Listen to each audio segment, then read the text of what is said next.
आप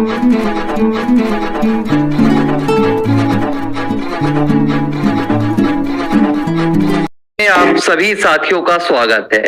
और वेनेजुएला में जो अमेरिकी राष्ट्रपति ट्रंप ने किया, उसके बाद भारत के प्रधानमंत्री नरेंद्र मोदी के साथ भी ठीक मदुरो जैसी घटना की कामना कांग्रेस पार्टी के कुनबे ने शुरू कर दी है।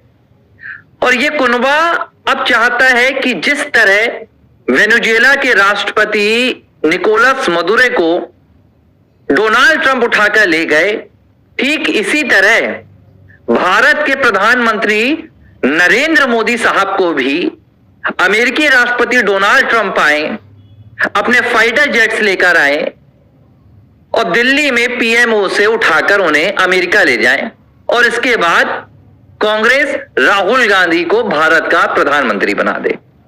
और यह ख्वाहिश दिखाने वाला कोई और नहीं, कांग्रेस के वरिष्ठ नेता महाराष्ट्र के पूर्व मुख्यमंत्री पृथ्वीराज चौहान है।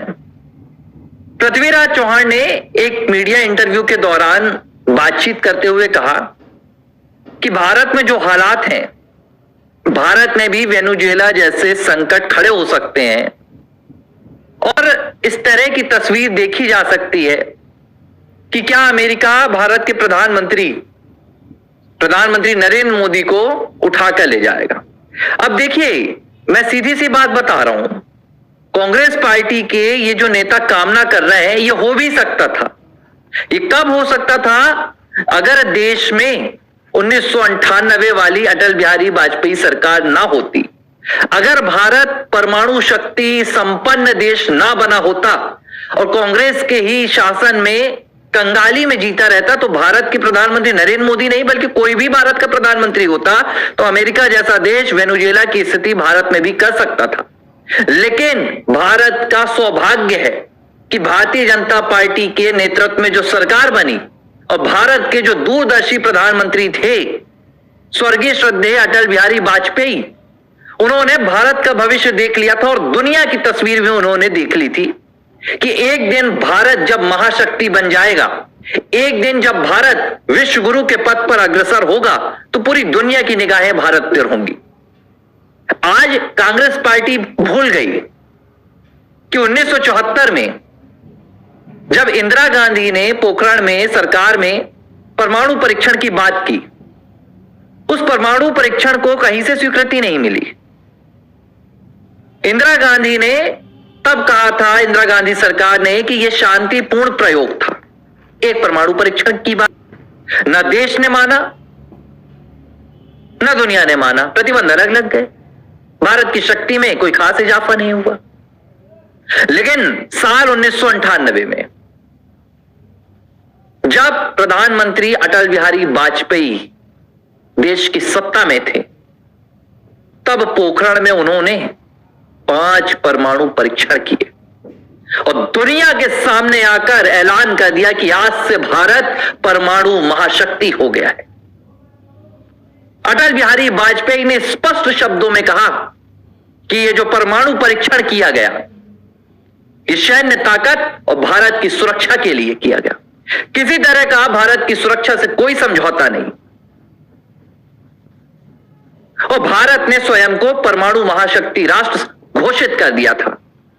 दुनिया ने भी इसके बाद भारत की ताकत को आंका।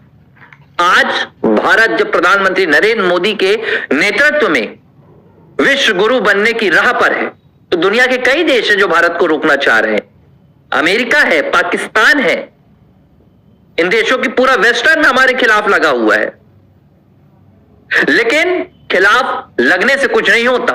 भारत आज एक परमाणु संपन्न देश है, भारत की तरफ कोई आंख उठाकर भी नहीं देख सकता। लेकिन असलियत क्या है?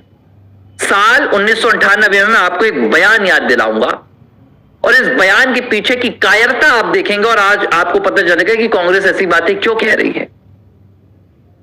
भारत के पूर्व गृह मंत्री रह चुके पी चिदम्बरम ने साल 1998 में संसद में क्या कहा था? उन्होंने कहा था कि भारत ने परमाणु परीक्षण करके भारत की 30 साल पुरानी उस नैतिकता को खत्म कर दिया जो नैतिकता कहती है कि हम दुनिया से गैर परमाणु शक्ति बनेंगे, हम परमाणु का निशस्त्रीकरण करेंगे, शांति की राह पर आगे चलेंगे। लेकिन ये भारत में अटल बिहारी वाजपेयी सरकार ने सिखाया था कि शांति भी शक्ति से आती है, कमजोर को दबाया जाता है। में जो हुआ, राष्ट्रपति डोनाल्ड ट्रंप के पास इतनी ताकत नहीं होती अगर वेनेजुएला भी परमाणु संपन्न देश होता तो, लेकिन ताकत नहीं थी, हो गया। अब रही बात कांग्रेस के पृथ्वीराज चौहान की, तो उनको मैं याद दिला दूं कि भारत ने अपनी रक्षा की जो तैयारी थी वो कांग्रेस के भरोसे नहीं छोड़ी थी। अटल बिहारी वाजपेयी ने भारत की सुरक्षा के लिए तब दुनिया को अपनी ताकत दिखा दी थी, और आज प्रधानमंत्री नरेंद्र मोदी को आप उठाने की बात छोड़ दीजिए, उनकी तरफ आंख उठाकर भी कोई देखने वाला देश पैदा नहीं हो पा रहा है। क्या कर लिया अमेरिका ने 50% टैरिफ लगाने के अलावा? अरे खोखले बयानबाजी से कुछ थोड़ी होता है कि मैंने ये कर दिया, मैंने वो कर दिया। डोनाल्ड ट्रंप के बयानों का आज दुनिया में कोई पूछ परख नहीं कर रहा है। रूस हो, चीन हो, ब्रिटेन हो, भारत के पास आकर खड़े होते हैं, और अमेरिका अपनी शक्ति को दिखाने के लिए बार बार भारत का इस्तेमाल करता है। क्यों अमेरिका को यह बताने की बार बार जरूरत पड़ रही है कि मैं भारत को झुका रहा हूं? भाई तू तो दुनिया का सबसे बड़ा सुपर पावर है, तुझे तो भारत का नाम भी नहीं लेना चाहिए। लेकिन असलियत अब अमेरिका को पता चल गई है कि हम अब बहुत ज्यादा दिनों के लिए सुपर पावर नहीं है। तो दुनिया भारत की ताकत देख चुकी है, डोनाल्ड ट्रंप ताकत देख चुके हैं। ऑपरेशन सिंदूर के दौरान उन्होंने ताकत देख ली थी। पहली बार दुनिया के इतिहास में, पृथ्वीराज चौहान ये जाकर इतिहास पढ़ो, पहली बार दुनिया के इतिहास में किसी परमाणु संपन्न देश ने दूसरे परमाणु संपन्न देश के भीतर घुसकर मिसाइलें दागी थी। यह काम भारत ने किया है ऑपरेशन सिंदूर के दौरान। 100 आतंकी ठिकानों को उखाड़ कर फेंका। अमेरिका की थी क्या मजाल कि आकर भारत पर कोई प्रतिबंध लगा देता, भारत को आकर रोक लेता? कहां गई अमेरिका की सीआईए? पता चला अमेरिका की सीआईए को कि भारत ये करने वाला है। और 2008 में क्या हुआ था जब 26/11 हुआ? तो यही पी चिदम्बरम ने बताया है, किसी और ने नहीं बताया कि मैं तो चाहता था कि पाकिस्तान के खिलाफ कार्रवाई हो। सेना चाहती थी, सेना, भारत की सेना चाहती थी कि पाकिस्तान के खिलाफ कार्रवाई हो, लेकिन अमेरिका की दबाव पर सोनिया गांधी सरकार चुप हो गई थी। मैं सोनिया गांधी सरकार कह रहा हूं, मनमोहन सरकार नहीं कह रहा हूं। आज ये पृथ्वीराज चौहान बताएंगे कि भारत में भी वेनेजुएला जैसी स्थिति हो सकती है।